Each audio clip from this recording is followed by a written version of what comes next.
अस्सलाम वालेकुम व्यूअर्स, आप देख रहे हैं मेरा चैनल टीचर्स पोल्ट्री फार्मिंग यानी कि टीपी फार्मिंग। कैसे हैं सब लोग? खैरियत से हैं? ठीक ठाक हैं? आज जो मैंने फार्म के अंदर चेंजिंग की थी उस हवाले से मैं थोड़ा सा आपको बताना चाह रहा था, जो कि बहुत ज़रूरी इन्फॉर्मेशन है। यानी कि जब चूज़ा छोटा होता है ना, जब छोटा होता है चूज़ा, तो उस टाइम पे इसको हम अखबार के ऊपर फीड देते हैं, आपको पता है, कि इसको चुनने में आसानी हो। और जब चूज़ा थोड़ा सा बड़ा हो जाता है फिर हम उसको 2 से 3 दिन के बाद जो काले ट्रे थे उनके अंदर हमने, या वो लंबी जो खुराक वाली नालियाँ होती हैं तो लोहे वाली, उसके अंदर देते हैं। जब उससे भी बड़ा हो जाता है तो फिर हम इसको इस तरह के जो बर्तन हैं लटकाने वाले उसके अंदर फीड देते हैं। अब बात यह है कि हमने इसको चेंज कब करना है। जब देखें चूज़ा जो लोहे वाली नालियाँ हैं ना उसके ऊपर झुक के बड़ा ज़ोर लगा के खा रहा है, तो फिर हमने ये वाले जो फीडर है ना इनको यूज़ करना है। इसका ये फ़ायदा है कि ये इससे ठहर के फीड खा सकते हैं और अंदर नहीं घुसते, फीड ज़ाया कम से कम होती है। आज माशाल्लाह हमारा 28th डे है, 28वां दिन। आप बर्ड की ग्रोथ देख सकते हैं, आपके सामने है।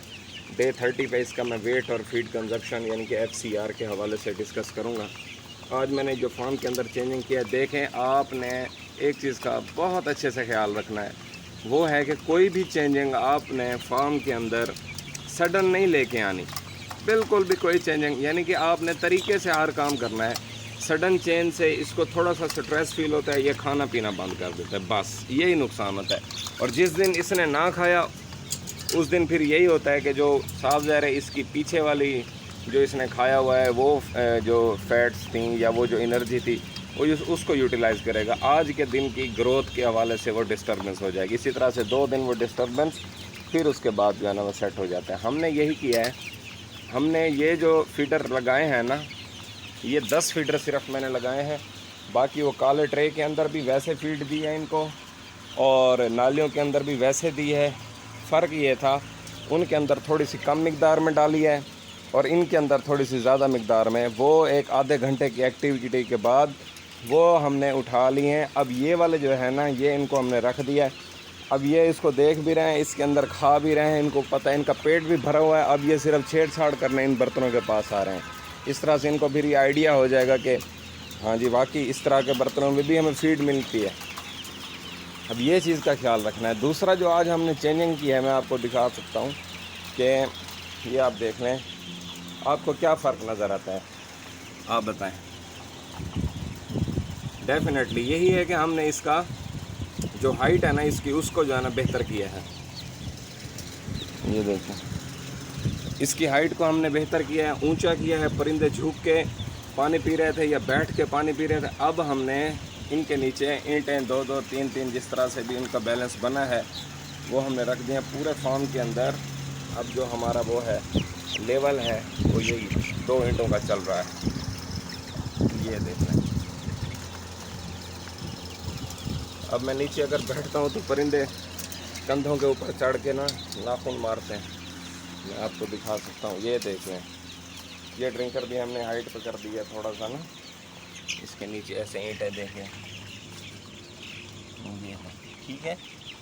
ग्रोथ आपके सामने है, अल्लाह का करम है। ये देखें,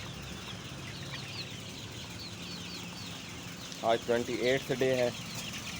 तो मैं जब देखता हूँ दूसरों के बर्ड्स जो कि 40 डेज़ के अंदर, 45 डेज़ के अंदर होते हैं, जो मेरी अपनी ऑब्ज़र्वेशन है वो मुझे इसी कद काट रंग रूप के नज़र आते हैं 40 दिन में, 42 डेज़ के अंदर भी। तो इसमें मेरी तो कोई वो नहीं है मेहनत एक्स्ट्रा, रूटीन मैटर्स हैं। बेसिकली आपकी ब्रीड अच्छी होनी चाहिए, जिस ब्रीड का आपने बर्ड परचेज़ करना है। क्योंकि आपकी ब्रीड, अगर आप मेहनत भी करते हो, फीड भी लगाते हो, सारा कुछ करते हो, अगर ब्रीड उसमें मज़ेदार नहीं है तो फिर आपको ये रिज़ल्ट नहीं मिलता। इसलिए मैं कहता हूँ कि हमने शुरू में जो ख़रीदारी की है ना बर्ड की, उसमें यही था कि जो दोस्त है उन्होंने कहा यार महंगा चूज़ा ले रहे हो, अगर 34 रुपये में चूज़ा मिल रहा था तुम्हें क्या ज़रूरत है 38 रुपये का बुक कराने की। मैंने कहा यार मैं हाईलैंड ब्रीड ही डालता हूँ, इसमें देखता हूँ ये चूज़ा महंगा जो है, इसका वेट फर्स्ट डे का भी ज़्यादा है, तो ये ग्रोथ कैसे करता है। माशाल्लाह ग्रोथ आपके सामने है, अल्लाह का करम है। उस टाइम पे हमने थोड़ी सी बचत जो करनी थी वो नहीं की। अब इसमें अर्ली एज मोर्टेलिटीज़ भी कम है। अब तक मेरे फार्म के अंदर 56 बर्ड्स एक्सपायर हुए हैं, जो कि पहले 4 दिनों में हमारे हुए थे तकरीबन 42, और फिर पहले हफ्ते में ही 50 हो गए थे। अब हमारे 6 परिंदे हैं, 56 के करीब आई थिंक जी। 6 परिंदे हैं जो हमारे दूसरे वीक से लेकर अब ये हमारे चौथे वीक तक चल रहे हैं। अल्लाह करे ये वही आखिरी परिंदे हों जो हमसे एक्सपायर हुए हैं। बहरहाल आपने यही देखना है कि ना, जब बर्ड्स एक्टिव होंगे, बड़े होंगे, वो खाएंगे भी सही अंदाज से ज़्यादा, पिएंगे भी सही अंदाज से वो भी ज़्यादा, ग्रोथ भी सही करेंगे। बस आपने यही चीज़ का ख्याल रखना है कि शुरू में अब पैसे बचाने के बहुत से तरीके होते हैं। मैंने आपसे पहले भी डिस्कस किया था। पैसे बचाने में हम इसको जो है ना, जो ऑर्गेनिक की तरफ थोड़ा सा लेके जा सकते हैं, लेकिन फीड बिल्कुल छुड़वानी नहीं है। उससे आपको समझ भी नहीं आएगी आपके परिंदों को क्या हो गया है। कुछ लोग जाते हैं ना, भाई ये हम इसको 4000-4500 रुपया डेली का खिला रहे हैं, तो यार हम इसको गंदम डाल देते हैं दलिया करके, इसको मकई डाल देते हैं, इसको फलान डाल देते हैं, उससे तो हमारा 1700 रुपये हमारा 1700-1800 रुपया 2000 रुपया बच रहा है डेली का। वो ख़ुद को सयाना समझने की कोशिश करते हैं, बालक इस तरह से नहीं होता। इससे जो परिंदों के पर होते हैं, आपको परिंदा तो देखने में लगेगा कि ग्रोथ कर रहा है, लेकिन जब आप उसको पकड़ के अपने हाथ में लेंगे तो पता चलेगा वो इसका तो वज़न ही नहीं है। देखने में वो ½ kg का लगेगा, जब उठाएंगे तो 1 पाव का होगा, उसमें वज़न नहीं होगा। फिर उसको वज़न देने के लिए आपने उसको दिन रात फिर फीड देनी होगी। बात वहीं की वही आ जाएगी जहाँ पे थी, और उल्टा उन परिंदों को झटका भी लग जाएगा, वो कमज़ोरी वाला जो होता है। तो ये चीज़ आपने नहीं करनी। आपने ऑर्गेनिक की तरफ जाना है तो वो भी स्लो चेंज के साथ जाना है। ज़रूर जाएं आप ऑर्गेनिक की तरफ फीड का ख़र्चे को कम करने के लिए, लेकिन एक तरीके के साथ कि परिंदों को पता ना चले, उनकी सेहत पे असरअंदाज ना हो। आहिस्ता से पैसे बचाने हैं, कहने का ये मतलब। चलें जी, आज की वीडियो के लिए इतना ही। मिलते हैं एक नेक्स्ट वीडियो में एक नए टॉपिक के साथ। अपना और अपने बच्चों का ढेर सारा ख्याल रखें। मेरे चैनल को ज़रूर सब्सक्राइब करें, ज़्यादा से ज़्यादा शेयर करें, ताकि जिन लोगों को ये इन्फॉर्मेशन चाहिए उन तक पहुंच सके। बेल आइकन दबाने से नोटिफिकेशन आपके साथ में ब्लिंक होगा जैसे मैं वीडियो अपलोड करूंगा। टेक केयर, अल्लाह हाफ़िज़, अस्सलाम वालेकुम व रहमतुल्लाह।